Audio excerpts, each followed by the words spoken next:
Hello. You might look at a suppli, Rome's most famous and iconic street food, and think of it like the distant Roman cousin to the Sicilian arancini. And that would be a fast way to piss off a Roman. Surprisingly, it's actually more French than it is Italian. The word suppli is French for surprise, and it comes from the Napoleonic occupation of Italy, which had an influence on Italian culture in the 19th century. Thought to be connected to the French rice croquette, Italians stuck a piece of mozzarella in it, and the French were like, suppli. Its true name, suppli al telefono, comes from the resemblance of a telephone wire, or what used to be one, when you pull it apart. That's where it gets the name from. And it's the easier and more practical Italian rice ball to bring from Italy into your home. This is suppli al telefono.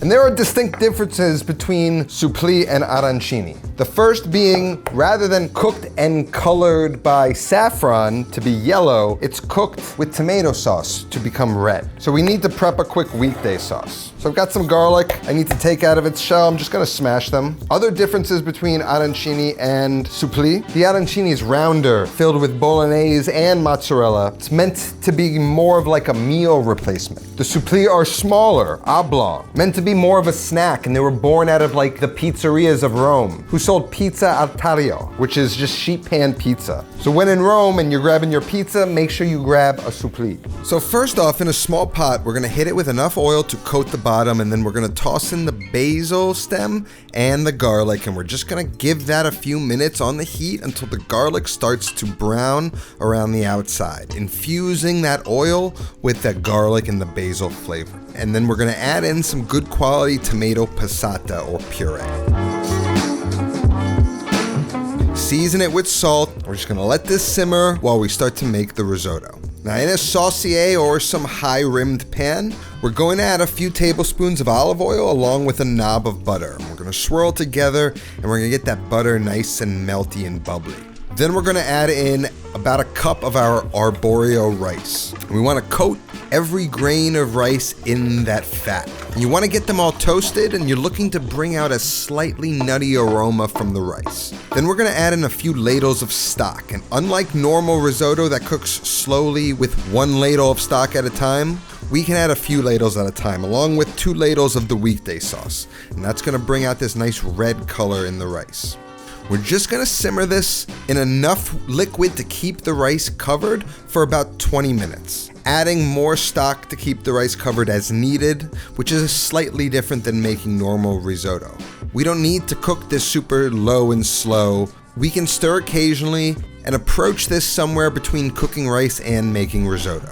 After about 20 minutes, I'm gonna give it a taste. Remember, we're not looking for it to be fully cooked. We need it roughly 3/4 of the way cooked so that we don't overcook it when we fry the suppli. So as you approach super al dente in the end of the cooking of the rice, you add less stock so you don't ever have too much in there when the rice is perfectly cooked. And once the rice is nice and par cooked, we're gonna kill the heat. I'm gonna toss in 2 to 3 tablespoons of unsalted butter, stir that to melt that in, and then we're gonna finish with a generous amount of pecorino romano or parmesan, or a mix of both. But pecorino would be the appropriate cheese for this dish as it is from Rome.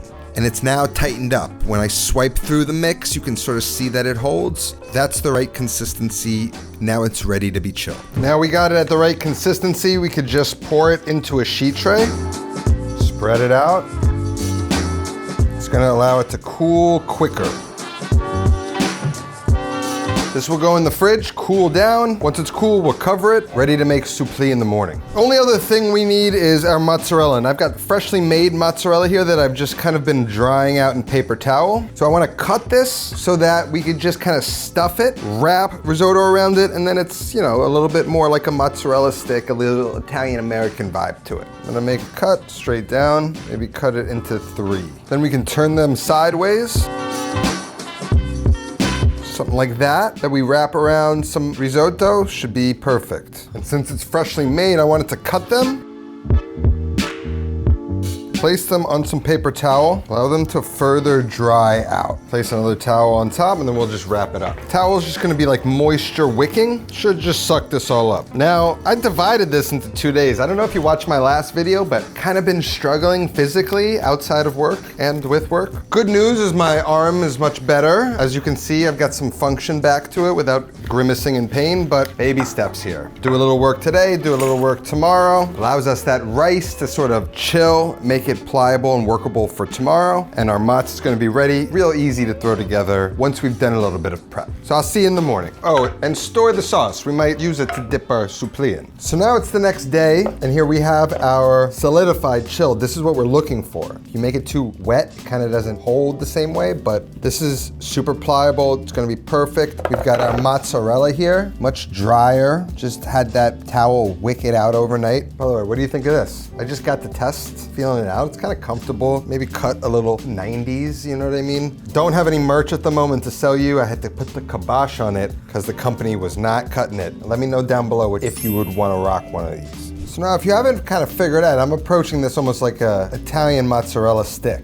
Then I'm just gonna take a spoon, and then we can start to just wrap it around a piece of mozzarella. If you need to seal it, you just grab some more. And the idea is to completely seal the mozzarella into the risotto so that it doesn't seep out when it melts. That looks perfect to me.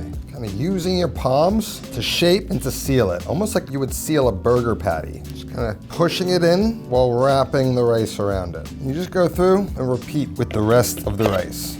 You can make these smaller, you can make these bigger, sort of up to you. It's a nice size.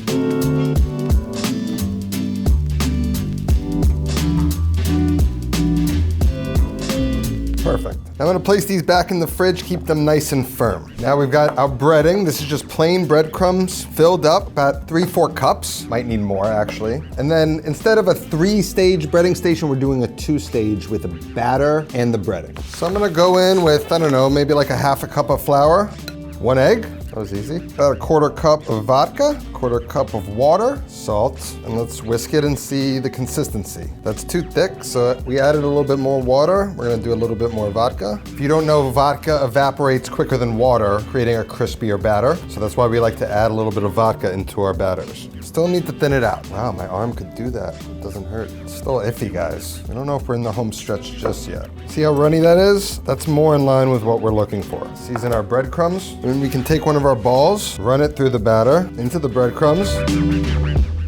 And to ensure nice coating, we go back into the batter, back into the breading. And just like chicken, we're looking to make sure there's no wet spots. It's completely encased in the breading. And we just go ahead and repeat that. One time in the breading, back in the batter, back in the breading. This is really where you show food love, when you're carefully making sure everything about it is perfect. Perfectly sealed, perfectly shaped, perfect end result. Now, could you get away without double dipping? Probably. It's more of a insurance policy. More necessary for like a mozzarella stick to ensure that the cheese doesn't kind of bust out. Now these are gonna go in the fridge. I like to always refrigerate things I'm about to fry so that batter and the breading can almost dry out and kind of get stuck to it. So these are gonna go in the fridge while we set up the stove. Now while we will be frying our suppli, we're also going to be air frying them to show you a couple ways of doing it thanks to our sponsor today, the Sous Vide Kitchen Robot. But Sous Vide's more than an air fryer. It's a smart countertop oven and meal delivery service that's designed to be a convenient, time-saving cooking solution, not just a meal kit. And while I use this mainly to cook my recipes, you can also choose from Sous Vide's over 50 chef-crafted meals. All you have to do to load up the meal is to tap the recipe card to the appliance. The meal is pulled up on the sous vide machine, and you can press cook, and the kitchen robot will automatically cook it. You can also throw the meal in there in the morning, and with its cool-to-cook technology, Sous Vide will safely keep it cool all day and begin to cook it at your desired time automatically, and you don't even need to be home for it. Saves time, lets you schedule ahead, and allows for home-cooked meals for people who might not have all the time in the world to cook for themselves or their family. And besides air fry, it's got 15 cook modes including roast, broil, slow cook, steam. So you get perfectly cooked meals, not soggy microwaved food. And the best part about it to me, Sous Vide offers a 100-day risk-free trial, which means if you don't think it works for you, Sous Vide will make it right. So if you're interested, click the link down in my description, take advantage of their 100-day risk-free trial. So now they're nice and firm. That breading's gonna stay nice and encrusted. Now, I said we're doing it 2 ways. So I've got our sous vide kitchen robot on. I set it the top zone to air fry. Set it for about 22 minutes because I like to let it preheat before putting stuff in it. First thing we wanna do is get them coated really well in oil. Just got my oil spray and just make sure they get really well coated. Then we can pop these into the sous vide. These guys we deep fry as normal. So while those air fry, we can fill up a pot no more than halfway with some frying oil and get that up to a low frying temp. Normally, you're looking to fry something about 350 degrees, but that's usually for like a French fry. These are hefty balls, so we need to consider the risk of the breading crisping up before the cheese melts. So 325 degrees is our target temp. And that's what we're looking to maintain throughout the cook. So in batches, no more than 4 at a time, we're gonna gently add in our suppli and cook them for about 5 to 6 minutes until that breading gets deeply golden brown. And we're gonna just gently move them around constantly throughout the cook until the breading gets a deep golden brown. Then we're going to pull them out of the oil and we're gonna let them drain on a wire rack and finish frying the rest.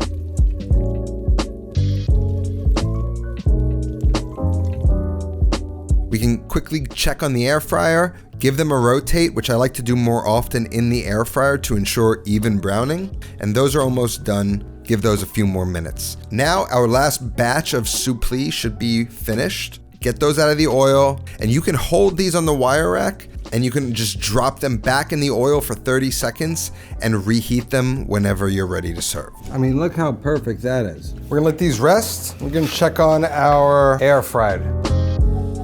Here are the air fryers. Slight blowout, but it's still crispy. It's crisp and soft. It's actually closer to the texture you would get it in Italy. It's never like super duper crunchy when you get like an arancini or something in Italy. Oh my God. Okay, we gotta let those chill. Can't eat these right away. I forgot. Hello? Hello? Is this now a mozzarella stick or what? That's fun. Yeah, my shoulder's feeling much better, thank you. That's where it gets the name from, a surprise that looks like a telephone cord. And that's a Roman suppli, a culinary delight, an icon that I guess we could thank Napoleon for. This world's a wacky place. Forgot about the tomato sauce. Really go with an extra tomato. The recipe for this is gonna be down in the description. If you haven't tried an arancini, we'll leave a link down to that. Make sure you go check that out. That's all that I have today. I got some more rehab on my arm. Take care of yourself. I'm gonna take care of myself. And go feed yourself.